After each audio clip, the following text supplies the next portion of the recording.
Bonjour et bienvenue dans cette nouvelle vidéo de Loras Media.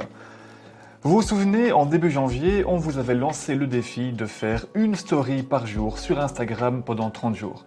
Alors nous on l'a fait, le défi est passé, on l'a réussi personnellement, et aujourd'hui on va vous parler de ce que nous avons appris, de ce qu'on a tiré de l'expérience.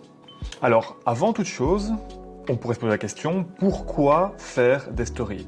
Alors honnêtement, des raisons, il peut y en avoir plein, mais nous, on en a retenu deux principales. Alors la première, et sans doute la plus importante, c'est que les stories permettent de garder un contact permanent avec notre audience.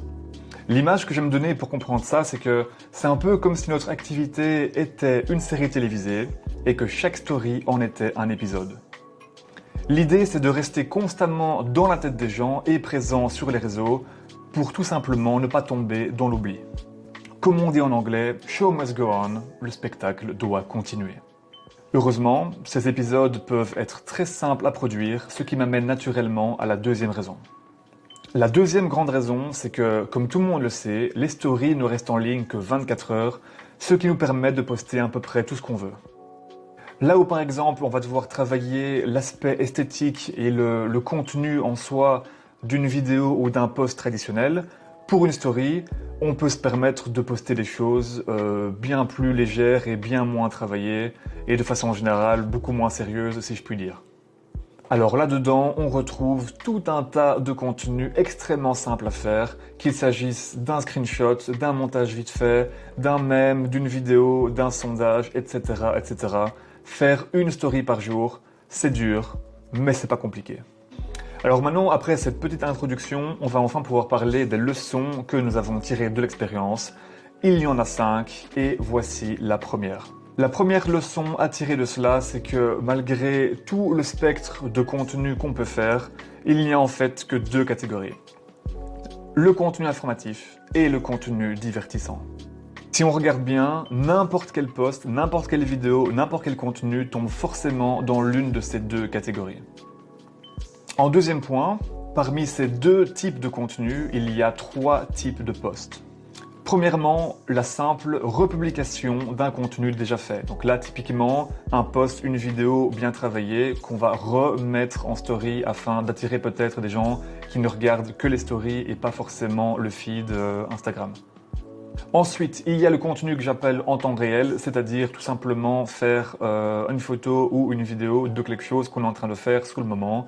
Ça peut être aller voir un client, faire un montage vidéo où je fais un screenshot de mon écran. Ça peut être je suis en train d'aller faire du sport, etc. Tout et n'importe quoi qu'on est en train de faire actuellement.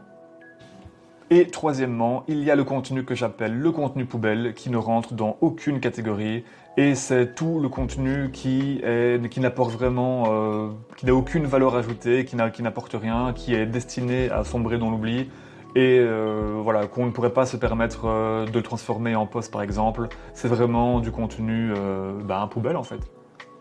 Ça c'était les types de contenu. Alors le point numéro 3 c'est que malgré la facilité de poster des stories, ce n'est pas forcément simple d'en poster une chaque jour. Surtout quand on est un petit peu introverti, qu'on n'a pas l'habitude de raconter sa vie et encore moins de la mettre en ligne sur internet. Point 4, ça force entre guillemets à être créatif et à poster tous les jours, même si on n'a pas beaucoup de contenu ou même si on n'a pas beaucoup d'idées. Durant ce mois de défi, j'ai fait des stories avec tout et n'importe quoi. Cinquième et dernière leçon de ce défi de 30 jours, et pas des moindres, c'est probablement la plus importante, c'est que faire ce défi nous a appris la régularité. Comme on l'a déjà dit dans d'autres posts avant celui-ci, la régularité c'est le maître mot de 2024. C'est vraiment le fait d'être là tous les jours et de faire le travail qui doit être fait, qui nous fera avancer, peu importe les circonstances. Ah, j'ai pas d'idée, j'ai pas de contenu brut, je suis fatigué, j'ai pas le temps, etc., etc. Non, il n'y a aucune excuse pour ne pas faire au moins une story par jour. Et c'est exactement ça le but du défi.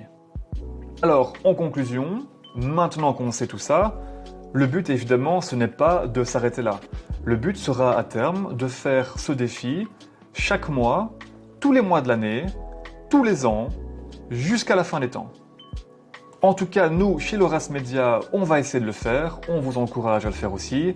Et si vous n'avez pas l'envie, pas d'idée, etc., vous n'avez qu'à nous envoyer un petit message sur lorasmedia.be et nous demander gratuitement un devis et nous, on s'occupe du reste. Voilà, c'est tout pour cette vidéo. Dites-nous ce que vous en avez pensé et nous, on se retrouve très vite pour la suite. C'était Loras Media, portez-vous bien, à la prochaine. Ciao.